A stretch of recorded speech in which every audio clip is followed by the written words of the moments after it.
Hello world, I'm Patricia, and this is... Hi, I'm Dom. He is our... campaign designer. Yes, and we're from Creative Assembly, and we are about to do a Let's Play video on the campaign map. So, do you want to walk me through what we're going to see today? Yep, well, we're going to begin off just by showing you the front end and introducing to the factions that we've been revealing over the past while. Sweet. I mean, this is the front end at the moment. May change a little before we release, but you get the idea.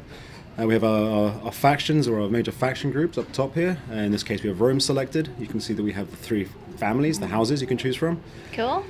Now each major faction, that is Carthage or Rome, or each faction group, Eastern Empires, Britannic tribes, Gallic tribes, Successor Kingdoms and Germanic tribes, have a sort of a unifying faction trait. Now in the case of the Romans, they get this little experience gain rate boost to their heavy infantry, and they get some food production bonus across their provinces. Everyone likes bread. Everyone likes bread, and circuses. Yeah. And then these remaining three traits are actually specific to whichever faction or family you pick. So in the case of these guys, the Cornelia, we have they're great administrators, obviously important statesmen within Roman politics, so you get a little tax bonus. They were very fond of Greek people, so you have this little Phil-Hellenic diplomatic bonus with all Greek factions. Sweet. But also they're a bit up themselves and don't care much for the little man, so they get some public order issues in their regions and provinces. Some riots going. Now Julia, which is Caesar's house, of course, again they'll have the Roman legions and the bread and circuses. But they also have a Romanization bonus, which means they can convert provinces to Latin culture a lot faster than the other two families can. Countered by their drawback, which is the fact that no one really likes them because they're so keen on crushing everyone's everyone's culture, that yeah, they get some penalties to public order there. But they're also destroyers of barbarians. Obviously Caesar was the guy who conquered Gaul. We thought we'd give them a little bit of a boost when conquering barbarian tribes, so that's their thing. Cool, very cool. And then Junia, a family which was, I believe, one of the founders of the Republic, one of the people who ousted the king and started the Republic back in the day, was from this family. And so they have this founding fathers trait, which gives them a little bit of a public order bonus when they are... when there's a strong Latin culture presence in their regions. Not very good on the political scene, so they have a bit of a penalty. It makes it a bit harder to play as them if you're looking to make friends in other factions. But like I say, you have this little bonus to your own territory, so you're all right. Not very good at making friends then. And they were sort of agrarian, like reformists, so they get a bit more cash from their farms, which is all good. And yeah, I mean you can see something similar with Carthage. We have the Hananids, the Magonids, the Barkids, and they all have similar things. They'll have two traits that are common to them, and then the rest will sort of change. And now we have different victories as well, right? We do indeed. So everybody has a military, an economic, and a cultural. Yep. So that's here, pretty cool. Military, control X amount of settlements, maintain a number of units, research military technologies.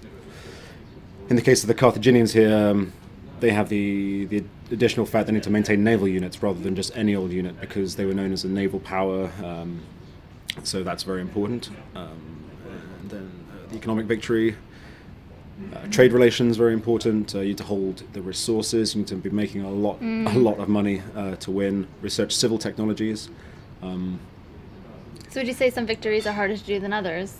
Or are they just styled differently? Well, I think it depends how your campaign evolves. The fact is you're not actually tied into any one victory condition. You're sort of playing along. You might be thinking, I'm going to crush my enemies, and you're going for it. And then along the way you think, well, I'm actually having a very hard time of it, but I'm making a load of cash. Yeah. And I have all these important resources, and I've got these regions, so maybe I'll just consolidate and you know, see if I can't win another way. Yeah, cool. Then, that's cool.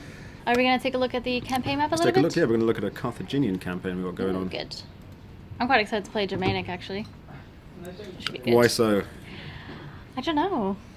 I'm not sure. They actually have the coolest agent, belongs to the Germanic.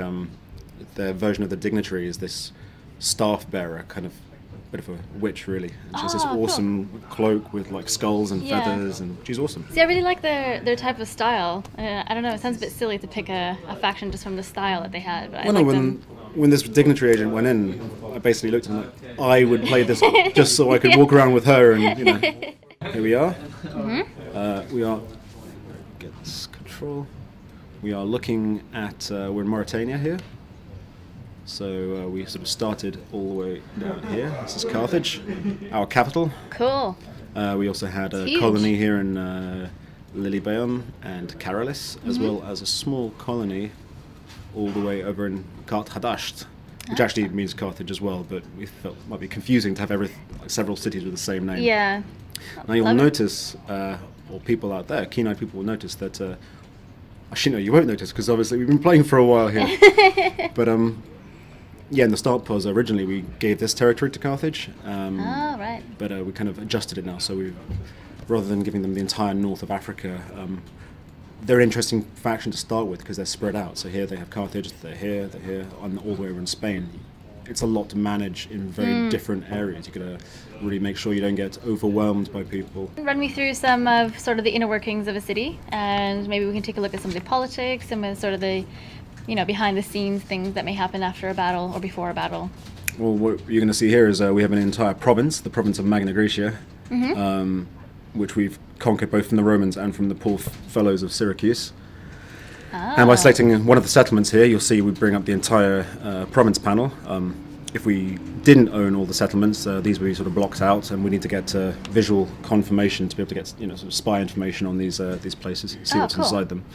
But as you can see, we've got a lot going on here, and we are currently running an edict. This is the Stimulate Trade Edict, which gives a considerable boost to all your income from markets and trade ports. Obviously, it's you can't run these edicts unless you own the entire province. So if I say go back to Carthage, I just have the one settlement. I can max this out as much as I want, but unless I secure control of the other regions here, I'm not going to be able to just boost it with that extra bit of that extra sweetener that is the edict. So here, obviously, we want to make money. We've been trying to rake it in, you know, prosecuting many wars. Yeah, you need money. You can't kill people without money. Always need that money. But what else we can do here? We can rally the mercenaries. Now, the Carthaginians were, you know, very much known for their use of mercenaries. Their civilian fighting force was not very good. Lots of their own citizens were fighting in the navy. But yeah, so if you want to add to your mercenary units, you can, when you have an entire province, go to rally mercenaries. Ah, look at the little green. Everyone's yeah. celebrating. Well, in this case, they're celebrating. That's a population buff. You can see there. If it's a military buff, it'll have red confetti. And cool. if you're making lots of money, then it'll be a Gold one. gold one. Yeah, so yeah, visual confirmation. You set off your edict, you get this confetti effect. You can see it across the map in other places as well, assuming other people are celebrating. But I think these guys cool. are cause to celebrate. Now you'll see here that the Etruscan League have actually kicked the Romans out of Rome, which is quite an unhistoric turn. Yeah. But hey, that's what this game's about. It's about creating the sandbox and exploring it. Making your own making history. your own history, or letting the AI sometimes create its own history for you. So here we are. We have the overview map, which I'm sure many of you have seen. Sorry, we don't care about unrest right now. What we care about is the map. Is the map. Yeah, many of you have seen this in the E3 video, of course. The world is huge. Massive. And see, these are all the people I know. It's actually quite tragic because, you know, you look at this list. Wow. See that Rome has been destroyed. Now there's lots of other people for us to kill, so it's not such a big deal. But look at all those people. Yeah. So we've done a bit of exploring. We've seen some ships around. You can see that we've got trade relations going on, and by trading with people further afield, you reveal more and more. As in Shogun 2, you have to encounter a faction before you can actually deal with them. Yeah. And you've made some enemies as well. Well, of course, not everyone is going to be on good terms. Like here, well, the Seleucids, for example, they have not much of a reason to like me. No. I'm dealing with their enemy. Sorry. You can see I've dealt with them in the past, so they have some goodwill. But when combined with the fact that I'm basically trading and being all pally with some of their worst enemies, Yeah. it doesn't add up very well. Are you going to try to rectify that, or are you just going to... Well, they're a bit far away for the moment. I'm sort of concentrating on this area here. Not a problem. The minute I start moving across, or if they survive and make their way across and start conquering, when we encounter each other, chances are it's going to start off very badly. Cool. Again, as someone who is, on good terms with you, we have the Celtiki, or however you want to pronounce that. Cool. Well, thank you so much, Dom, for taking me through this, and I guess see you guys around. I'll see you soon. Thank you for watching.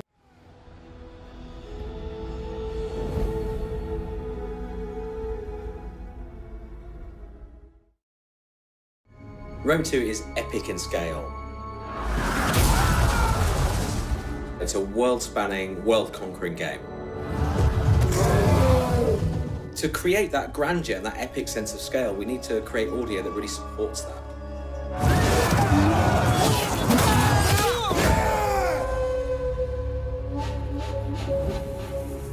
So the prologue in Rome 2 is a kind of contained, narrative-driven mini-campaign that leads the player into the full campaign game. Soldiers of Rome, we have travelled far together, down a path not of our choosing. So we have Mark Strong playing the part of Silanus, who's the kind of protagonist in the prologue. Mark Strong is a great actor. He's worked in numerous films, Kick-Ass, Sherlock Holmes. Mark is perfect for the role. He's got power and gravitas. You can just feel the strength in his voice when he delivers a line. Fate and the cruelty of man compelled each of us to draw our weapons, stand back to back, and defend our lands against the common foe. He kind of starts off as a mid-rank Roman commander, and then as the prologue progresses, he sort of rises up in rank to eventually become a proconsul. He's a very accomplished military commander, the kind of guy you would follow into battle. Although interesting in the game, the more successful he becomes and the more power he accrues, he seems to fulfill that old saying that power corrupts and absolute power corrupts absolutely. It is clear that evil left unchecked will always find Rome. It's very important you understand the character you're playing in order to give the game some life. We shall forge our destiny together! If you're trying to find a way to give him gravitas and make him believable, you've got to make the lines sound like somebody who you would follow into battle. We did not seek this war. It is our homes that burn. So I've given him a kind of gravelly strength. He definitely draws the player into the game right from the start. He sort of builds up his character really well, and just kind of the weight and command in his voice works really well. My work this morning, there's been a lot of rallying call to battle, so as far as I'm concerned, Romans spend most of their time fighting, it seems to me. For Rome!